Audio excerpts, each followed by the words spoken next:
Hello and welcome everyone, I'm Madals and today I have got game 1 of a best of 3.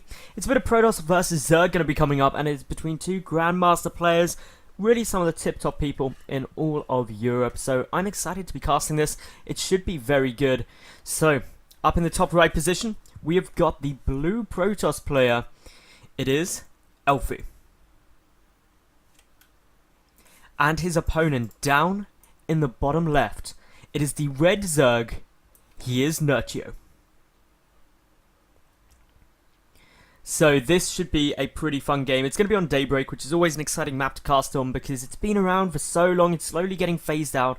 But that doesn't stop it being amazing because there's lots of cool little strategies that can be incorporated. Different builds are very viable and people are relatively comfortable on it as well because they have played just so many games on it. Now, while we get this little bit of downtime that always occurs in the early game, got a quick favour to ask of everyone who watches this, and that is, can you let me know in the comment section below if the mic sounds okay, whether the volume levels are good, whether it sounds better than it did about a week or so ago, because I know I was having a few mic issues. I switched to a new mic, which should have been a lot better, but unfortunately I think something went wrong with the setup of it, so I've reinstalled everything, fiddled the volume levels again, made sure everything uploads to YouTube correctly. So it'd be really helpful if you could just say, yes Madals, that sounds good, or no Madals, that sounds bad. And that's purely about the mic. If it's just my casting you dislike, you feel free to tell me that too, but mainly just whether the mic quality is good or not, so that'd be swish. But yeah, so far, this game, Nerchio, he went for a very safe pull first. This probe is going to be a right nuisance and block the hatchery because that is what probes do, and it makes you want to scream. Seriously, if you've ever had an expansion block, no matter what race you are, you'll know precisely what I mean. And when a pylon comes down as well, that's just when you're like, for goodness sake. Most people don't actually say for goodness sake, they say something a lot more not suitable for work, which is something I won't repeat on air, but you all know what I'm talking about, and it does go through your mind when that pylon block goes down. The cancel did occur though for Elfi, who hasn't gone to go and check the third because Nerchio, he's doing the tried and tested approach of a Zerg player who gets their natural blocked of, well, I will just take my third then, because that's not blocked and I'm going to need it anyway, so that's all good. He's also sending the Overlord, so there was a Nexus first build, so he doesn't have to worry about cannons. That's another useful little bit of information that's been acquired from this Overlord. The probe, still just chilling around here being like, okay, what's going on? Zerglings, oh dear, better run away. Now Elfi, you do have to run that away. Go the third direction though, because then you can get a scout out. Oh, he turns back. So he doesn't have the confirmation that that is definitely down. You can assume it is, but if you don't know 100%, it can be a right little pain. But he's coming around the back way. And where are the Zerglings going? Okay. Come on, Zerglings. Are you going to try and sneak your way in there? Only two of you aren't going to be able to do much. The probes can fight you and win. But there's Elfi getting the scout down there. Nerchio has started his third base at the natural, so that's all good. The natural base for Elfi is nearly completed. The cannon is starting to... well, it's about half done, so these Zerglings will be able to just slip straight by. I believe there's... oh no, there isn't a gap. He completely walled it off. Okay, I thought there was a small gap there, but apparently not so. This is good news for Elfi because it means the scout won't come off, but we'll have to cancel it, so he lost some resources there. Oh, a Zergling goes down. The Overlord was on hold command, so we'll be able to move back there and get away from the cannon before it dies, so that's all good news. Cybercore, that's also coming down, so everything really piecing together quite nicely for Elfi. For Nerchio though, he can just drone really quite heavily. Notice he hasn't even bothered making any more Zerglings, he's just got the one here.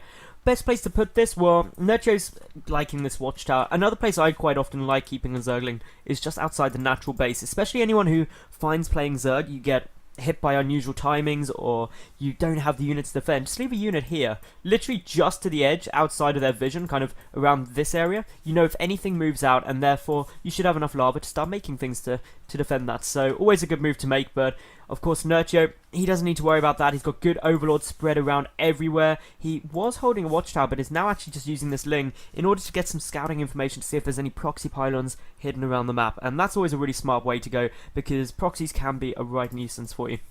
Now, Elfi going for a tech-heavy play. One Gate, one Robo after a Nexus first, so really going up to the tech. This could still be an Immortal Sentry all-in play, because it is a, well, it's a very strong build on Daybreak. It's a strong build anyway, and that's one of the ways it can come out. One thing to keep an eye out for, though, is where the +1 gets started. That's usually a very good indicator.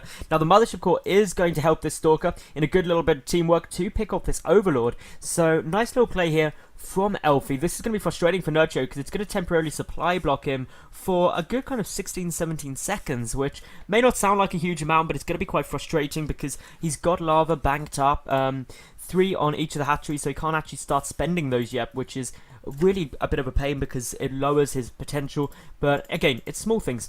+1 hasn't come out yet, though, for Elfi, so no quick rush into Immortal Sentry. He does have a Sentry on the way, but he's got an Observer out first before any Immortals start pumping. No +1 as well would have meant that it would have been quite an unusual build to try and go for that Immortal Sentry push without +1. So everything that we've got from Elfi at the moment just seems that he's being relatively passive, just wants to tech up, not really wanting to take too many risks. This Mothership Core is going to get a Zergling kill, always good if you can kill something for nothing.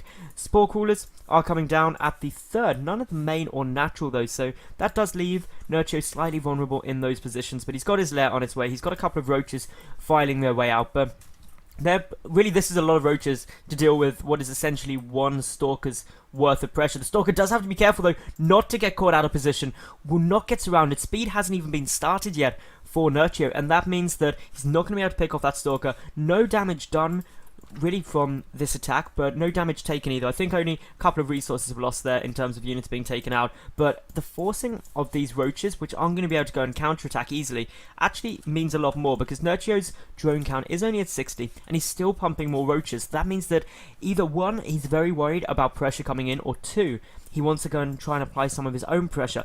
Either way though, unless he does damage, he's not going to achieve too much, because he's not going to be able to push into this natural base easily, especially with these Immortals, these sentries down. He may force a cancel on this 3rd, which looks like it's going to be taken by that pylon being queued up, but that is pretty much about it. 10 roaches now on their way. Nerchio going for a lot of aggression here, or expecting a lot of aggression. He's got roach speed too. He is rallying across the map, and he is going to have to deal a lot of damage, because if he doesn't, quite frankly, his drone count is still only down at 60. Elfi, only 9 behind, which as a Protoss player is always a very comfortable spot. The Spire now getting started here for Nerchio as well. So this is all leading into him going into some very interesting strategies. But ooh, one roach sending itself forward first, will sacrifice with the cause, knowing that there's a couple of Immortals there. The Mothership Core placement sees all of this coming, but a good little time warp will allow another few roaches to get caught off. Great force fields as well there by Elfi. A lot of roaches getting picked apart here, and this is not what Nerchio would have wanted. This is quite a sizable chunk of his army getting annihilated for absolutely nothing. The resources lost tab says a big picture of this game. About 5 times more resources lost by the Zerg compared to that of the Protoss. Now, the big thing, which I'm keeping an eye out for, is whether Nerchio is going to be able to stop this 3rd. Because if he can't, quite frankly, Elfi's going to be able to get in a great spot. We can see that the double Stargate is coming down. I'm not sure if he scouted out this Spire. No, he hasn't seen it yet, so therefore isn't quite aware that it's going to be coming down. But we'll have these 2 Stargates here ready in order to really start pumping out a lot of Phoenix if Mutalisk come out. He's also got the option to go for some Void Rays. He can just tech up quite nicely. And when he's got 3 bases, you can really do that sort of thing. You can afford to construct all of those things.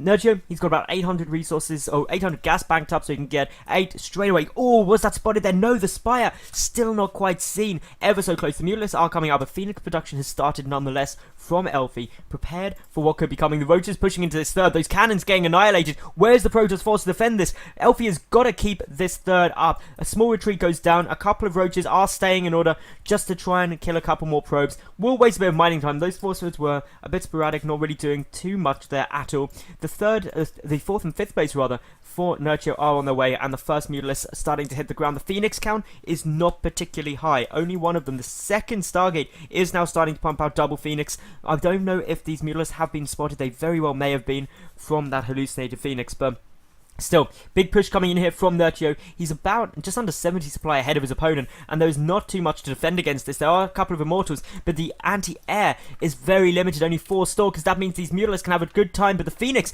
doing a very good job. The Mutalisks flying straight into them, unfortunately, but the Roaches have made it into the main. They're attacking the natural base as well. The main is taking a considerable amount of fire, though. A couple of these Roaches are getting lifted, just trying to negate how much damage they can do and how quickly they can do it. Photon Overcharge triggered at the main and natural simultaneously, but Nerchio dealing quite a nice amount of damage, picking off 8 workers so far, but losing most of these roaches for not so much now. This isn't so great, but the third base, that's taking a lot more fire. The photon cannon's doing a good job against these Mutalisks. That's going to be a bit of a problem there for Nerchio, because he hasn't really done that much economic damage to his opponent. Yes, it looked like a very scary push, but only 9 workers got killed, and that takes it 79 to 58. Plus, with this many Phoenix down and not much answer to it, the Mutalisks are starting to fall very rapidly. But what Nerchio did achieve from that push was being able to safely secure his 4th and 5th base, putting him 2 bases up, and that's why he can afford to get like 82 drones out and still be mining very effectively. He's got a huge economy to fall back on. His upgrades aren't great though.